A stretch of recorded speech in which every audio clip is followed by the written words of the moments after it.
Hello everyone, welcome to CSAT Mission 2026. This is English practice questions. My name is Abhilasha. If you can see me and hear me, then can you give me a quick shout out if I am visible and audible? Then just give me a yes or a no in the chat box. Also remember to hit like, share and subscribe guys, because of course if you like and share, the algorithm picks up our video and that makes us very happy. And subscribe, because if you do subscribe then you can participate in the chat box, and also notification for future sessions will come to you, right? Let's get started. Okay, so this is English passages part 17, and here we go. So here's your first passage. In the fall of 1945, a bit more than 6 years after Nazi Germany invaded Poland and started the biggest and deadliest conflict in history, a largely self-taught lawyer from a tiny hamlet in the southwest corner of New York set out to convict the surviving Nazi leadership of crimes so malignant and so devastating that civilization cannot tolerate their being ignored, because it cannot survive their being repeated. In his roughly 4-hour opening statement at the first Nuremberg trial, Robert A. Jackson, chief prosecutor for the United States, offered the first full public picture of how the Nazis had planned and carried out the many horrors that shocked the world to this day, including the systematic murder of an estimated 6 million Jews. The war in Europe had ended just 6 months earlier, but as Jackson made clear to the International Military Tribunal, assembled to decide the fate of these higher level Nazis, the Allies' great victory would be incomplete without a legal reckoning suited to the scale of the offences. The common sense of mankind demands that law shall not stop with the punishment of petty crimes by little people. He said, as 21 defendants, including Hermann Göring, the commander-in-chief of the Luftwaffe, and Hans Frank, who had led the Nazi terror campaign in Poland, looked on from the dock. It must also reach men who possess themselves of great power and make deliberate and concerted use of it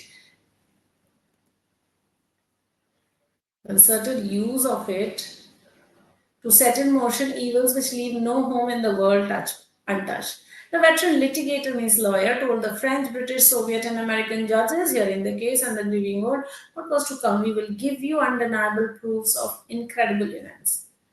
The author's account of Robert A. Jackson's opening at Nuremberg primarily underscores what does he want to tell you, okay, here in this scenario. That how the Allied cooperation ensured the punishment of political leaders, how a legal reckoning transformed wartime triumph into moral legitimacy for civilization survival, how the trials highlighted the futility of punishing powerful figures within the existing national legal system, or how the prosecution intended to restore Europe's faith in Western democratic and judicial institutions. So, Jackson opening at Nuremberg, why does the author mention this? He mentions this to tell you that a legal reckoning was necessary to convert this victory in the war, to something more important, to something that would give legitimacy to morality, to the idea that civilization has survived. And therefore, the best answer here will be option number B. Okay. How the Allied cooperation ensured the punishment of political leaders for it was not territorial aggression and therefore not A. The futility of punishing powerful figures is also not mentioned, and they intended to restore Europe's faith. No, it was not about just Europe's faith, it was about the world's faith. So, therefore, best answer option B. Let's look at the second question. It can be reasonably inferred from the passage that the author views the Nuremberg proceedings as an unprecedented assertion that justice must go beyond national boundaries when confronting universal crimes. Looks good to me. A calculated attempt by victorious nation to establish political control through symbolic judicial acts. No, it was not that. An improved legal exercise lacking the structural coherence to address transnational atrocities. No, it did not lack any of that. A reactionary measure designed mainly to appease global outrage rather than to develop new standards. It was not that. So the best answer is option number A. All right, let's look at the second passage. The first morning of 1776 dawned mercifully warm and clear over Virginia's port of Norfolk, a welcome change after the snow and bitter cold of December. It should have been a fine day for visiting neighbors to exchange gifts and share terrapin stew, apple toddy, or some rum-spiked heated punch called wassail. On this morning, however, the townspeople were gripped with anxiety. Thousands of them seeking protection were crammed alongside a few hundred loyalists and British redcoats aboard a motley fleet of 100 or so vessels that clustered in the harbour, including 4 British Royal Navy warships bristling with cannons. Only 100 yards or so away, a rifle carrying rebel sentries stood along the wharves lining the riverfront, part of the 1,500 strong force of patriot soldiers. The two sides were locked in a fragile state. The previous spring, the colony's patriot, led by George Washington, Patrick Henry, and other members of planter gentry, voted to create a militia. By summer, Virginia's royal governor, the Scottish Earl John Murray, known as Lord Dunmore, had abandoned Williamsburg, then the capital city, for a shipyard near Norfolk. By fall, he had assembled an eclectic army of redcoats, Scottish merchants, and formerly enslaved black men who had recently been granted freedom in exchange for military service.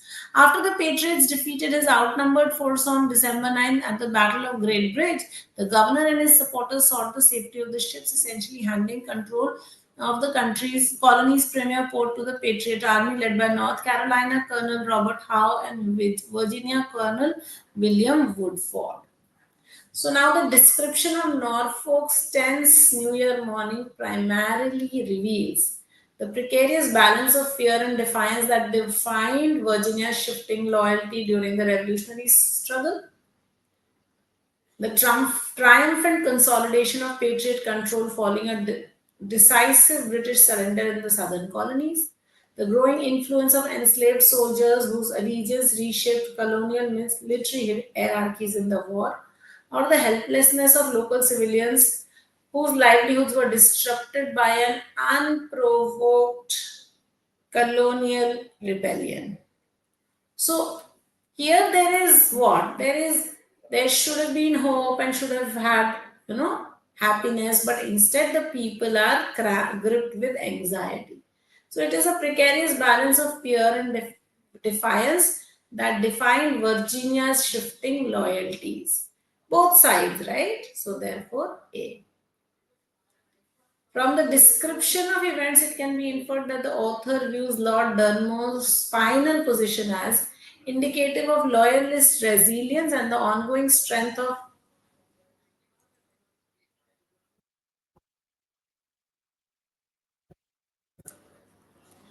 sorry, the ongoing strength of royal administration within the colonies. Okay. The evidence of British strategic patience before launching a decisive counter-offensive, symbolic of declining imperial power, unable to maintain authority over a colony, yes, looks good. They had left all control. An act of tactical retreat designed primarily to lure patriot forces into costly naval confrontation. No.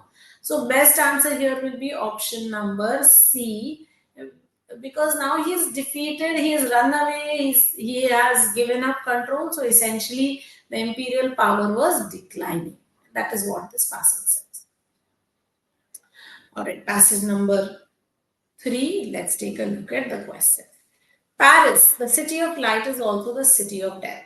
It is the place where the dead are mythologized and memorialized with operatic intensity. The historic cemeteries, not only Père Lachaise, but also Montmartre and Montparnasse, among others, are theatrical and elegiac. The lives of celebrated citizens hymned in bronze and stone. The famous catacombs with subterranean streets of unsung skill have a different grandeur, austere and canny. The very name seems to strike a lachrymose note. Lachrymose means tearful, right? Crying. Austere is very simple, uncanny, scary. Paris's greatest aria. Aria means song, however, is Père Lachaise. This is the best known cemetery in Europe and perhaps the world. The graves of Edith Piaf, Frédéric Chopin, Oscar Wilde are among the most visited of its 70,000 or so tombs. Wilde lies beneath a flying demon angel, as its sculptor Jacob Epstein described the figure. He carved it in London from a 20-ton limestone block and in 1912 had it transported to Paris, where it was immediately controversial. Its visible genitals considered indecent. In 1961, the offending parts were smashed off by vandals to Englishwomen. The story goes and have been missing since. That's so funny. Père Lachaise popularity is in thanks part to such legends. It is a place of story as much as stone, but perhaps more to the way it looks. Its worn and melancholy charm, it's the Instagram sweet spot. If it fits our idea of how an old cemetery should appear, that is because it invented the idea. So it is the original old cemetery. Père Lachaise opened in 1804, the same year that Napoleon Bonaparte decreed that France's cemetery should be built just outside city limits. There was to be an end to burials in mass graves, no more corpses crammed into churchyards already full to bursting. So, through its portrayal of Paris's burial traditions, the passage primarily highlights how the city's cult of remembrance transforms death into an enduring art form that shapes cultural identity. Yes, it is shaping cultural identity. Paris is also the city of death. How public fascination with death reflects France's broader political obsession with revolutionary martyrdom. No, we're not talking of revolutionary martyrdom at all. How the shift from church burials to urban cemeteries, but that was the opposite. The cemeteries went to rural areas outside the city limits, so it's not urban. How public outrage over artistic indecency mirrored 19th century anxieties about morality and class. Again, incorrect. Look at the next question. It can be inferred from the passage that the author regards Père Lachaise as a relic of Napoleon bureaucracy more significant for urban planning. No, it is not more significant for urban planning. Primarily a tourist contrivance that thrives on sensational tales of vandalism and celebrity graves. I could put a star on that. An antiquated institution whose appeal has diminished as contemporary society rejects romantic melancholy, but that also does not look true to me. Both a historical innovation and an aesthetic archetype that defined how modern culture views mortality. Wow, that is such a good option. So it is a very interesting thing because it started as something new when it was started, and today it is still legendary, right? It shows you how an old cemetery should look. So between B and D, also D is a better choice because it's not a tourist contrivance. Contrivance is something you've just created for the sake of it. So not really. So best answer D. Alright, let's look at the next passage. Sea otters are North America's smallest marine mammal, weighing just 30 to 100 pounds, but their appetites are huge. They burn calories at 3 times the rate expected for their size, jumping in clams, mussels, and sea urchins to compensate for a lack of blubber. The layer of fat mammals used to keep warm. Okay. Because of their diets and appetites, otters exert a powerful influence on coastal ecosystem. In kelp forests, a key habitat for many fish, otters help prevent hungry urchins from creating desolate urchin barrens that support fewer species. In estuaries, otters feed heavily on crabs, allowing seagrass meadows to rebound, stabilizing salt marsh erosion, and helping sequester carbon that would otherwise enter the atmosphere. Otters' supercharged metabolism isn't the only adaptation that helps them survive in chilly waters. They also grow the densest fur in the animal kingdom, up to 1 million hair per square inch. Ironically, their extraordinary soft fur also nearly led to their extinction. To avoid stagnating further or even declining, sea otters must expand their range, but two marine predators presents a challenge. Along the Aleutian Island in Alaska, killer whales caused a 90% population drop from the late 1980s to 2005, and attacks by great white sharks are often fatal for sea otters in California. The sharks rarely eat the otters, having realized upon tasting them that they lack calorie rich blubber, but not before that fatal bite. So they do bite, right? All right. The author's portrayal of sea otters chiefly reveals How environmental disruptions and human interference continue to endanger oceanic food chains and biodiversity? No. How are small predators' biological traits and feeding habits sustain fragile marine ecosystems? Yes. How marine animals rely on collective foraging and blubber storage to serve in subarctic? No, it's not about all the marine animals, it's specifically about otters. How apex predators regulate otter? No, it was not how they regulate the otter population. So, best answer B. From the discussion, it can be inferred that sea otters illustrate how evolutionary trade offs between thermal regulation and predation risk shape long term species survival. Okay. How marine predators primarily determine the reproductive cycle of smaller aquatic mammals. No, it was not about the reproductive cycle. How the loss of blubber reserves directly limits a mammal's cognitive. Again, this is incorrect. How apex predators prefer prey with higher energy density to energy density? Again, no. So the best answer option number A. Okay. All right. So that brings me to the end of today's session, guys. Thank you so much for joining in. If you have any doubts, you feel free to ask me a question. Thank you. Remember to hit like, share, and subscribe. I will see you soon.